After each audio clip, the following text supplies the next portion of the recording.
Little early. If you've got the sign-up sheet still up. Yes, yeah. We have a sign-up sheet up front. Anybody wants to speak on a bill, if they will sign the sheet and put the bill number on that they want to speak on.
I don't see Todd here yet.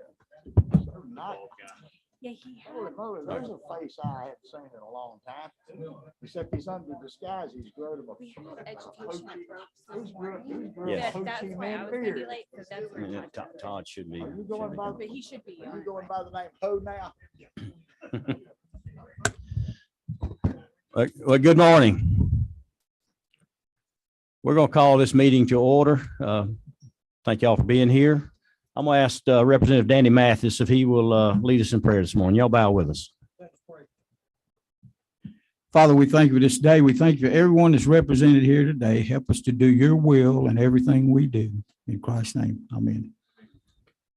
Thank you. We've got 3 bills on the agenda this morning.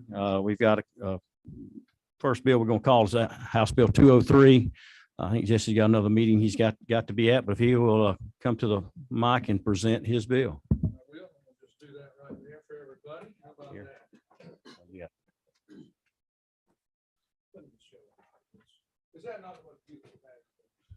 For the most beautiful part? Yeah. For the most beautiful state in the union, right there. All right, Mr. Chairman, thank you. And, you know, as you know well, I want to thank you, Mr. Chairman. You have been an enormous help to me from day one with trying to figure out all of the Nuance. issues we had to accomplish to get to this point. So here's what we've done. I hand delivered a check for $25,000 that was raised in pre-selling these tags to Department of Revenue this week. All of the necessary paperwork's been filled out by the Tybee Island Historical Society. What this bill does is create a Tybee Island lighthouse tag, and the proceeds, some of those proceeds, as y'all know well on this committee, how they're petitioned out, go to the Tybee Island Historical Society, which manage and upkeep the lighthouse and Fort Scriven all around the lighthouse. And so a lot of excitement about this in Savannah. We actually did I actually tried to do something a little different. We had a contest for allowing the community to offer either paintings or photos of the lighthouse. We got a large number of them. All of those entries were reviewed by a subset of us, myself, Senator Ben Watson, Mayor of Tybee, and of course, the chair lady of the Tybee Island Historical Society, and we narrowed it down. And then we had, I don't know, close to a year-long voting process where the people of the community were able to vote. It ran in the paper several times, and there was a vote by the community on the rendition they preferred, and the one that I showed you earlier is the one they chose. Mr. Chairman, if there's any questions, I'm glad to answer. We do have a question. Chairman Powell. Thank you. If you think he helped I move that we pass substitute HB 203 as a committee substitute. We now would be the time. So we have a, I love it. we have a Thank you, sir. motion and a second, and I just like to say on record that Jesse's been good to work with. They went through the process, checked all the boxes, the DOR requirements, as well as the committee requirements on what they have to do before us to move this bill forward. So at this time, any further discussion? We have a motion to pass. All in favor, say aye. All opposed, like sign. Thank you, Mr. Chairman. I'm hopeful all of y'all will buy one of these, by the way.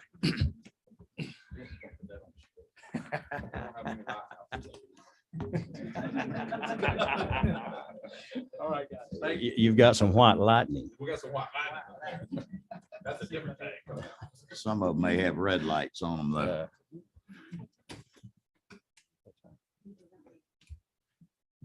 All right, at this time, the next bill I was going to call is House Bill 1009. Todd is on his way up from an appropriations meeting, but what we'll do in this time, I know several people have signed up to speak. There he is right now. That was good time. If Chairman Jones will come to the mic here, present House Bill 1009. My apologies, Mr. Chairman. There was a Perfect time. couple other meetings We know happening. it's a busy time.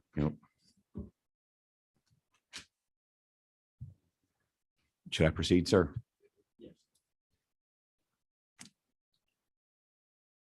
Members of the committee, thank you again for allowing me to represent HB 1009. First and foremost, let me thank the chairman and then also Jenna. I don't know if Jenna's here. Oh, okay. Thank you for their insistence and frankly, their patience as we went through the substitute.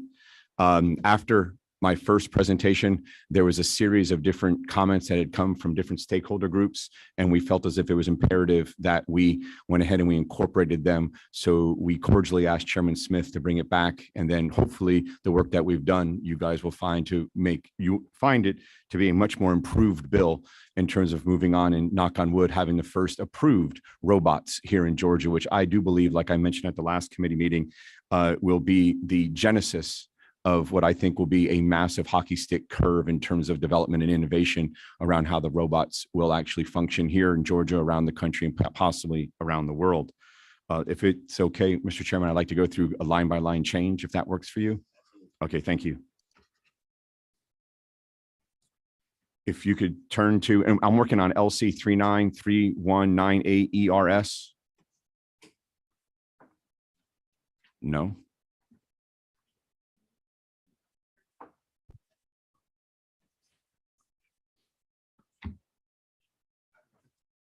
Thanks. Okay.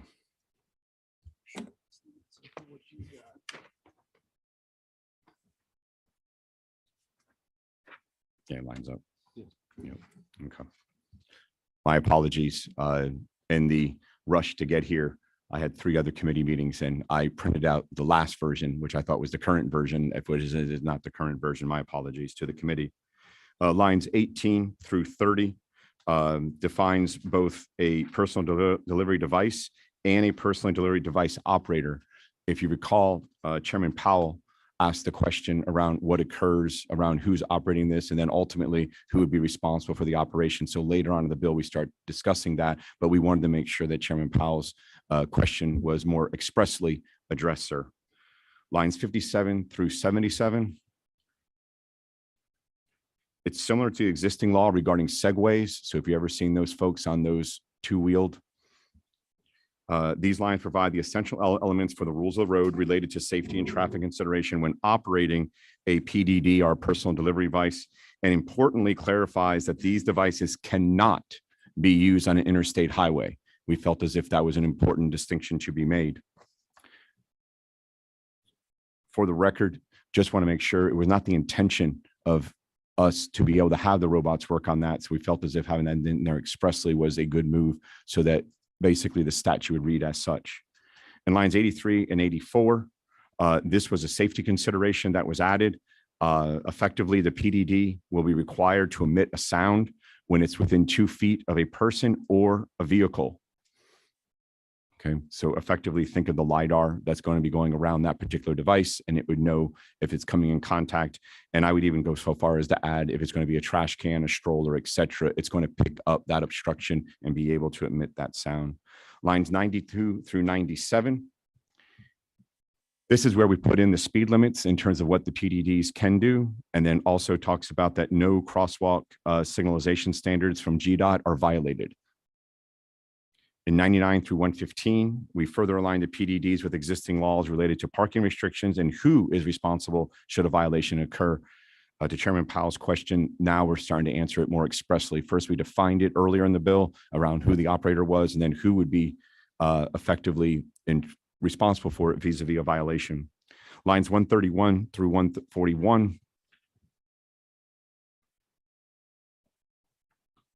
The Mental Health Parity Act only goes into like 2,000 lines. So it's, but 131 to 141, it relates to the regulations regarding braking capability, lighting, and making sure that the device has adequate identifying information. So effectively, you'll see on line 137, each one of the PDDs must have a unique identification number. It must have a contact information. So in this way, you'll be able to know exactly how to contact that particular operator. So if there's an issue, you'll be able to take down that identification number, the contact information.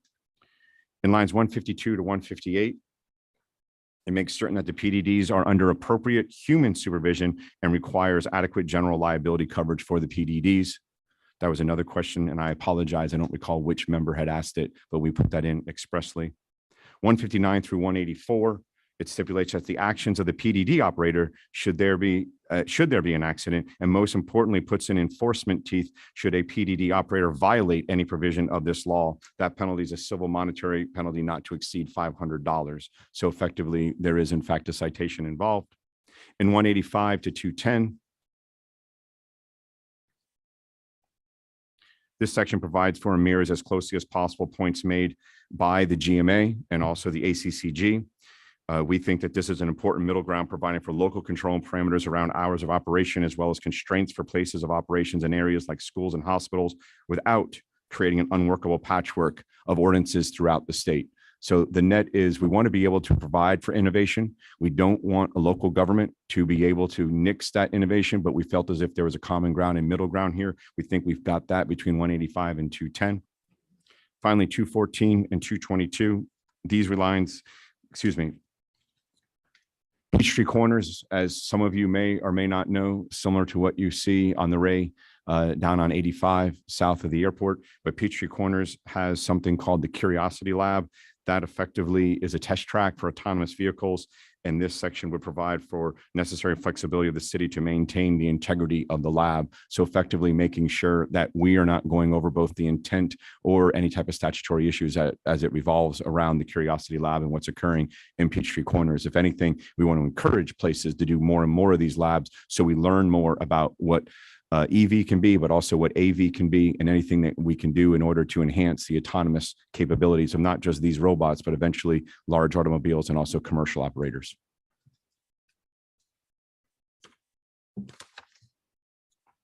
Last but not least, Mr. Chairman, before I'm assuming we'll open it up for questions, I want to thank the committee for its patience. I want to personally apologize.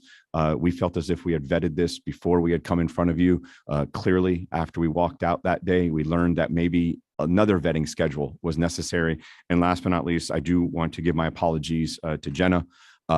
We were working in good faith within the legislative council, and we should have gone to Jenna to just make sure that we got her, I'll say, not just her input, but she has such a tremendous amount of subject matter expertise around this area. We were, I'll say, poor in our thought process, and that will not happen again.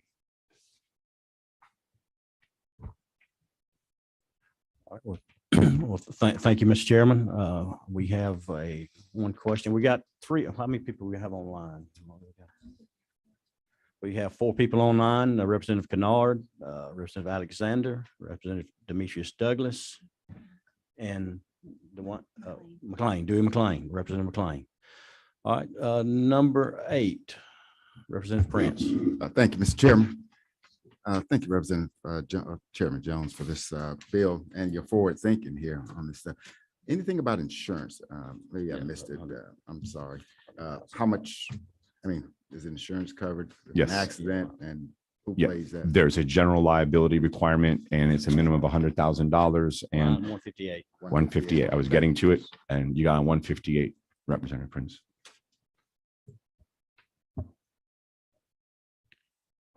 I sent you a video of a robot in a Sam's in Valdosta over the weekend, and it was amazing. It's sweeping the floor and mopping as it goes. Mhm. You know, if people come around, it stops, wait until they moved, and then it continue on. So this is what we're talking about with this technology Yeah, here. we're going to see the advancement of these robots literally go in a tenth of the time that we saw the Model T move to what you see today in terms of that 100 years.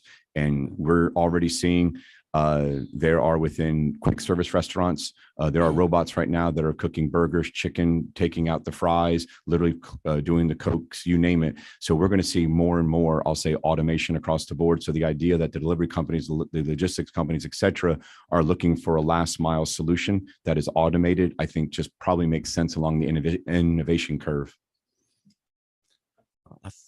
Number 10. Yeah. Chairman, Representative Smith. Thank you, Mr. Chairman. On the delivery side, if it delivers to a home address, does the person have to be home to have the delivery? Will it be able to leave a package? I think Chairman Smith, you ask, I think, the most important question, to be honest with you, from a practical standpoint, not from a statute standpoint. Today, the PDDs aren't quite sophisticated enough yet to provide for delivery when you're not home. Okay. I would say to you, though, and I will not speak for Amazon and UPS and FedEx, or maybe even my own company, I would suggest to you that is the $64,000 solution. And the first one who gets it is going to be in very good shape in the market. And once that occurs, yes. But I would expect that to be very soon because everyone realizes that's the $64,000 challenge. Okay. That's good.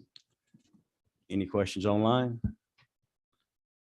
I again would just like to thank Chairman Jones for his willingness to work with everybody on this bill to get everybody to a point where everybody's comfortable with this. And at this time, there's no further question. Yes, that's right. Yeah, if no further questions, we've got several people signed up to speak to the bill, and I'll probably butcher these names up, but we've got Demetrius Causer. If you go to the other side, he's with GMA.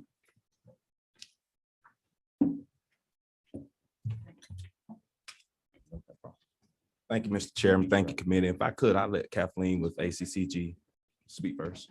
Absolutely. Good morning, Kathleen Bowen with ACCG. Just wanted to go on record thanking the author of this bill and for everybody collaboratively bringing this back in front of you with, I think, a more fully vetted version of the bill. Thank you, Representative Jones, for hearing all of the concerns. And we do think that this bill is in good shape to move forward. And good morning, Mr. Chairman. May it please the committee again. My name is Demetrius Causer with Georgia Municipal Association, representing all 537 municipalities across the state. And I'll also be brief. Just want to go into a couple of acknowledgements. First of all, thank you, Representative Jones, as well, for working with us and taking into consideration our concerns. Also, thank you for the work and the patience of this committee to ensure that this bill can move forward. Mr. John Watson, representing Amazon, Kathleen Bowen with ACCG, and our General Counsel, Rushi Patel, also for their work. Just all of the stakeholders who we spoke with throughout this deliberative process to take into account those 537 cities and whatever may arise down the road. We believe that the bill does a great job of capturing and addressing the issues that we raised during our discussions. And overall, it's a good work product. And if y'all can recall, the first time I spoke before this committee was my first legislative testimony. Well, now it makes my third. Appreciate y'all, and I'll yield for any questions.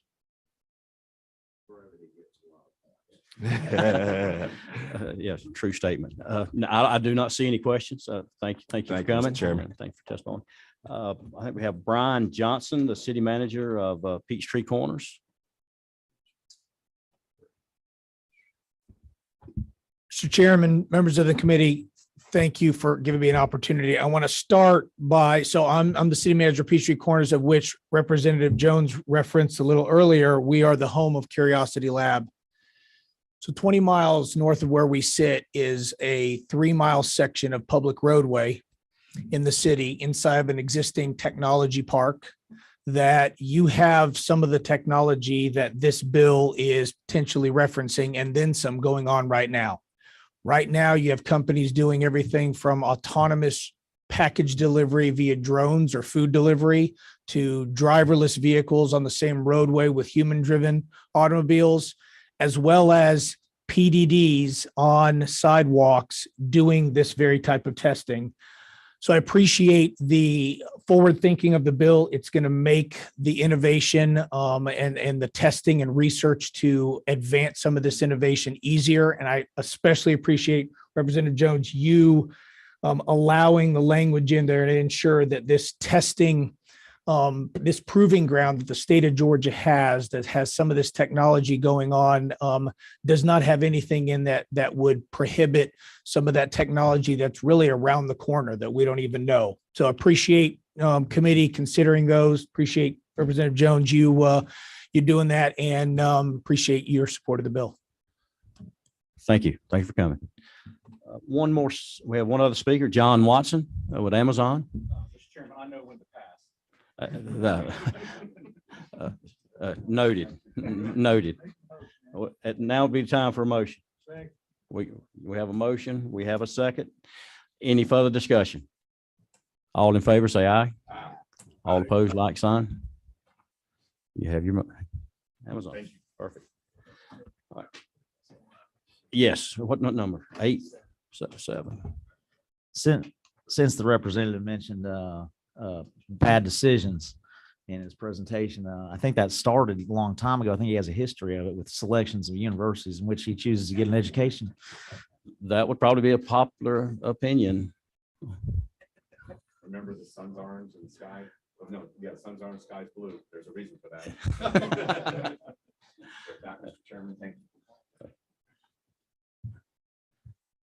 All right, at this time, we have one other bill, House Bill 1379, and that's the bill I'll be presenting. I'm going to ask Vice Chair Barton if he will come chair the committee, and we will present the bill the best we can. We got several people, I think, signed up that wish to speak on this as well.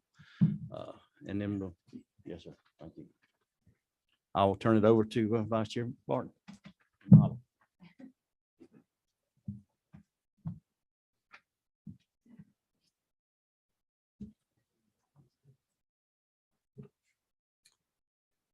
Thank you, Mr. Chairman. Sorry I was late. Hit the wrong button for the meeting and I went to the wrong room. So, but yours. All right. Well, thank you, members of the committee. I bring before you House Bill 1379. You should have LC 393251. Is that the one you have?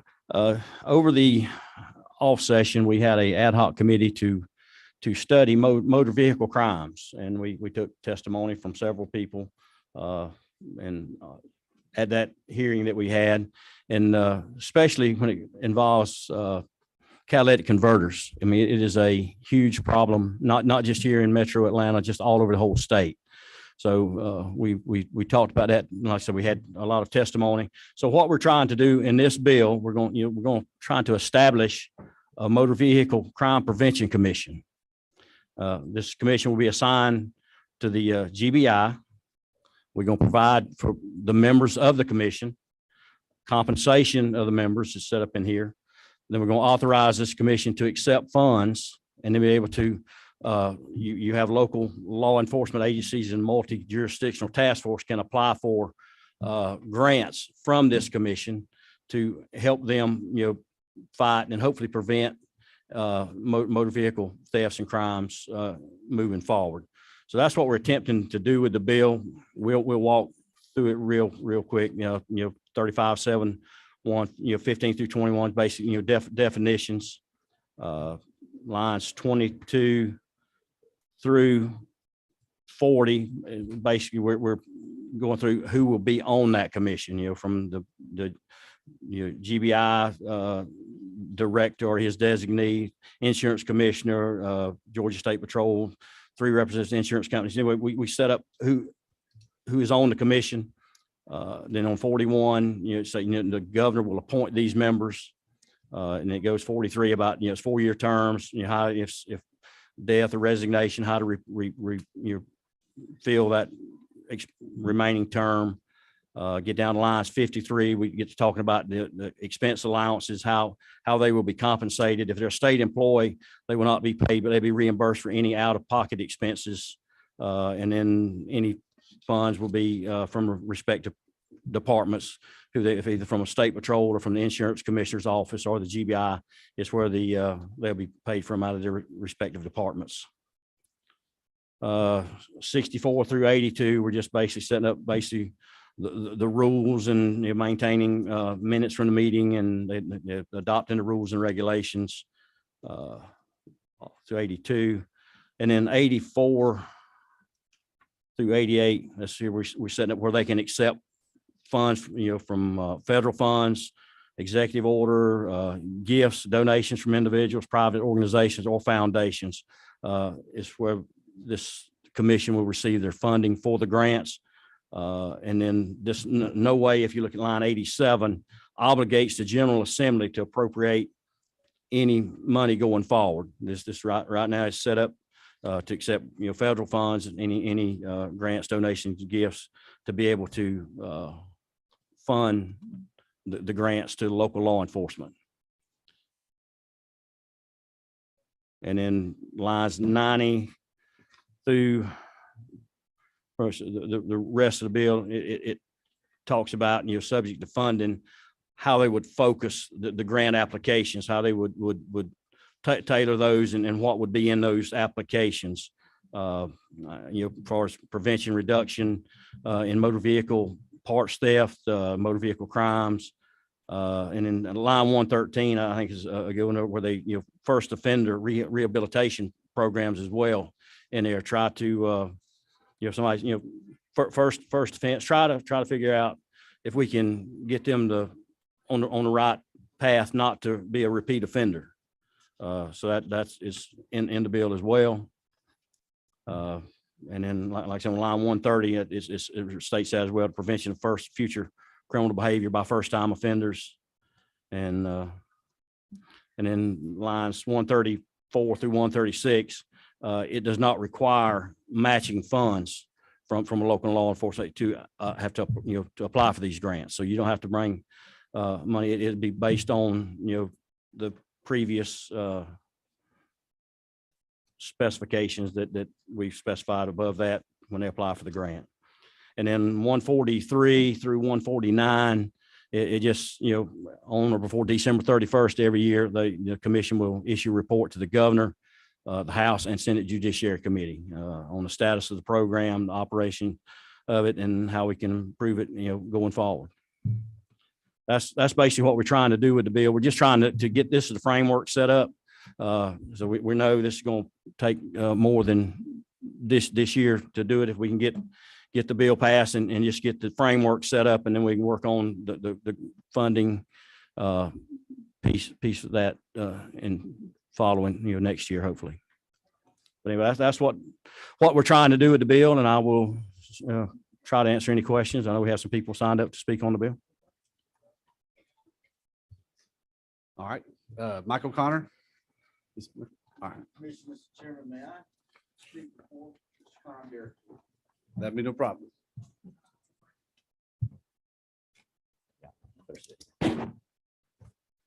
Thank you, Mr. Chairman. I prefer to go before Mr. O'Connor, so I don't look bad when I go second. My name is Derek Corbett. I work for a company called Pull Apart. For those of you who are not familiar with Pull Apart, we're one of the country's leading auto recyclers. So between here and Arizona, we've got facilities all across the country, and we buy end-of-life vehicles. And when I say buy vehicles, we buy hundreds of thousands of end-of-life vehicles a year. We bring these vehicles in, we depollute them, make them environmentally safe. We sell the usable used auto parts off of those vehicles at a great rate for our customers. and then we harvest what is left of the vehicle, recycle and put it back into the supply chain as feedstock. So on average, about 15 million cars a year are coming out of this flow, the passenger stream, and those cars got to go somewhere. And they can either go into a field or the bottom of a lake, or they can go back into the supply chain. And without auto recyclers, we'd have some pretty tall mountains of vehicles. So the public service that we provide is one that I'm proud of. And vehicle crime puts a dent in our ability to provide this service and do it productively. So I come to you today in support of HR 1379, and I'm sorry, HB 1379. And I think it's exactly the right lever to pull to start attacking motor vehicle crimes, a phenomenon that we see on an upward trajectory here in the state of Georgia. So as a part of our business model consists of two components. Number one is reselling the used auto parts. So in the recycling flow, reusing is option number one. So we resell these parts to folks who are putting them on their cars and extending the life of their vehicles. And the other is recycling these parts. So we make money on the recyclables that have value inside of the vehicle. So vehicle crime hits us two ways. One, pre-purchase, where folks have stolen valuable items off of those vehicles before we get our hands on them, i.e. catalytic converters, wheels, other special metals that are in there for recycling purposes. And then on the back end, when we have harvested these valuable commodities and folks break in and steal these commodities from us. So we are victims of this crime, both pre-purchase and post-purchase. And so a significant amount of our work at Pull Apart across the country has been to try and work with local law enforcement agencies on metal theft education, to work with local law enforcement agencies on providing supplies to do stings. If you need 10 catalytic converters to go take down a bad actor, come call us. We want to give you those catalytic converters, help and empower you to go and make a difference. And so working with law enforcement is something that we have done. And what we have seen happen across the country are auto theft prevention authorities. And I don't know how many of you are familiar with these, but these are authorities that are set up by state legislatures, and they are designed to provide aid to your local law enforcement agencies. All of them have a little bit different mechanisms, but they all really have the same mission, and that is to expand the bandwidth and the capability of local law enforcement. And when we talk to law enforcement, that's the number one challenge that they face, bandwidth challenges. We don't have the manpower, we don't have the technology, we don't have the capability to do the things that we know need to be done. And so it's a real sense of frustration with local law enforcement, and it's a real handicap for local law enforcement when they know how to stop the problem or at least reduce the problem. So what this bill has done, as I have read through it, is it's taken the successful pieces of these ATPAs that exist across the country, like Maryland and Virginia and Colorado and Texas, and it's incorporated it into this bill. And it's done a really good job of focusing on those elements that we have seen result in tangible reductions in motor vehicle crime in these states where they exist. The bill does a really good job of establishing the right balance of stakeholders for the commission. It's got a healthy dose of local law enforcement. It's got our statewide law enforcement agencies, and it's got our private stakeholders who are represented on this board. So you get that dichotomy that's going to help you see the entirety of the problem and the entirety of a potential solution. And it really attacks the number one problem that law enforcement has when trying to fight motor vehicle crimes, and that's bandwidth. It authorizes multi-jurisdictional task forces so that local law enforcement agencies can partner up with their neighbors and try to crack down on, intra-county and inter-county crime rings. It provides funding for technology investment and training. It provides funding for training programs These training programs can be used to train officers on how to investigate and prosecute motor vehicle crimes. It provides funding for training programs so that law enforcement agencies can take training programs to the public and talk to them about the dangers of motor vehicle crimes and things that they can do to prevent themselves from becoming victims. It provides funding for special prosecutors who will be dedicated to investigating and prosecuting motor vehicle crimes. It provides funding for personnel. Maybe you just need an extra $70,000 to hire one more auto theft investigator. It is providing that kind of empowerment to local law enforcement agencies, and it provides local law enforcement agencies the freedom and the sovereignty to utilize those assets as they see fit. So I'm really thankful to Chairman Corbett for putting this forward. I think it's the right first step to taking bold action as it relates to motor vehicle crime and preventing or at a minimum reducing motor vehicle crime. I work closely with the rental car agencies, and I know for a fact that they are supportive of this legislation. I know as a representative and board member of the Georgia Recycling Association that the Georgia Recycling Association is supportive of this legislation. So I think it's the right answer to the problem that we have plaguing us today. Thank you very much for your time. Appreciate your testimony. I was curious on how your testimony went with this and everything, but it was very well given. And so it's really neat how it affects your business, but also how you can affect the police and cracking down and helping them work with them. Thank you very much. Well, it's my pleasure. Those are my favorite stories to tell. So call me. Can I ask, Mr. Chairman, can I ask a question? Just, could you comment on our existing metal theft law and what you feel like it is adequate? So the metal theft law in Georgia is really a robust, well-written piece of legislation. In fact, it has provided the foundation for many of the laws that we see, successful laws that we see passing around the country. For instance, in Tennessee, we worked to help pass legislation that was modeled after Georgia's metal theft law. So in Georgia, it does a good job of restricting who can buy special metals. It restricts who can advertise. It has a great foundational element for policing special metals. It does lack in a few areas. When it comes to certain commodities, not in general, but certain commodities, specifically catalytic converters is an issue in Georgia that is going to require some special attention. And we're working on that as we speak, trying to find legislation that will narrow the point of purchase for catalytic converters, which is very important. Catalytic converters are unique. They're not really used auto parts, though they come off of a vehicle. They really are a special recyclable material. That's where the value is for these car parts. And we need to work on verbiage for our possession.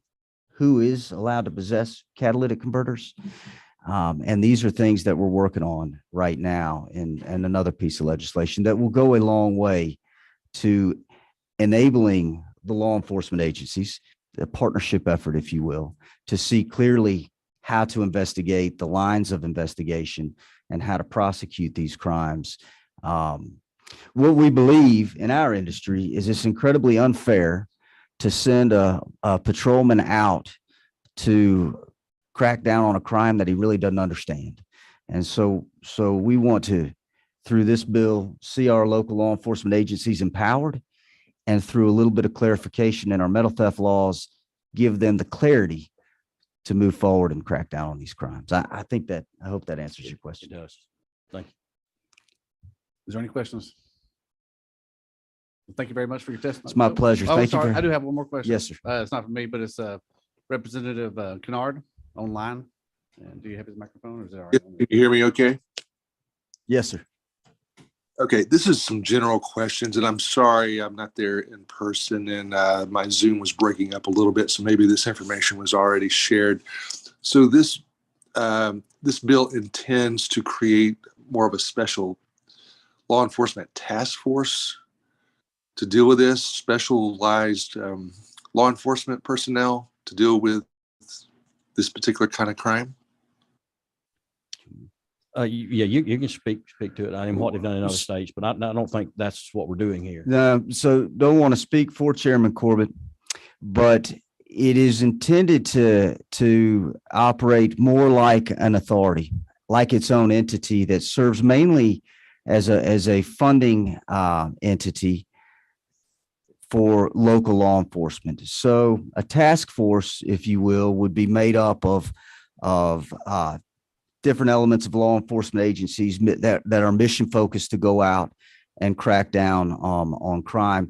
This commission is intended not to go out and take direct action, but to gather assets, gather intelligence, gather data, and provide these resources to local law enforcement agencies so that they can form multi-jurisdictional task forces, special auto crimes task forces, or any other kind of task force that they deem appropriate to solve whatever problem is happening in their jurisdiction. Mr. Chair, a couple more questions. Go for it. So this would be funded by the state, and is there a fiscal note? That's question one. And two, we don't have enough laws on the book to properly prosecute this currently.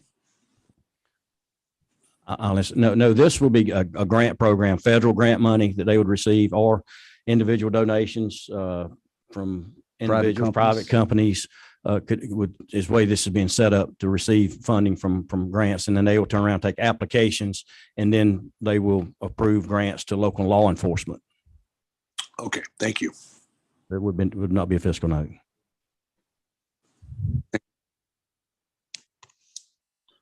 Well, all right. Thank you for having me. Thank you very much. Mr. Chairman, it's just a hearing only. Is that correct? Oh, I'm sorry. Mr. Michael Connor.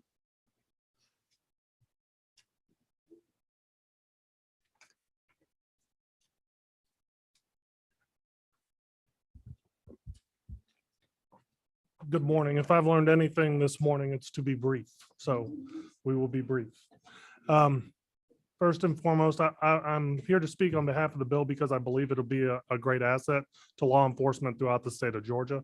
Right now, we don't have a way to keep up, as we've explained previously, with the intelligence that's around auto theft related crimes and through the state. So keeping up with these offenders that have no jurisdictional lines. So they're crossing over from one locale to the other. Really, the purpose behind this bill is to start to create that kind of intelligence and then to fund task forces throughout the state as they're created by those local law enforcement agencies or sheriff's offices, and then they're able to act upon the intelligence. So that's kind of law enforcement's viewpoint on this, is that it's a great bill to do those things. And as you know, vehicles are used in every type of crime. So, there's stolen vehicles involved, everything from murder all the way down to car break-in. So we're trying to track who's stealing those cars so that there's fewer of them. I'll keep it that brief unless there's questions. Are there any questions? All right, well, it's actually not going to be a hearing. So at this time, I'd like to, if there's a motion, I'll take it.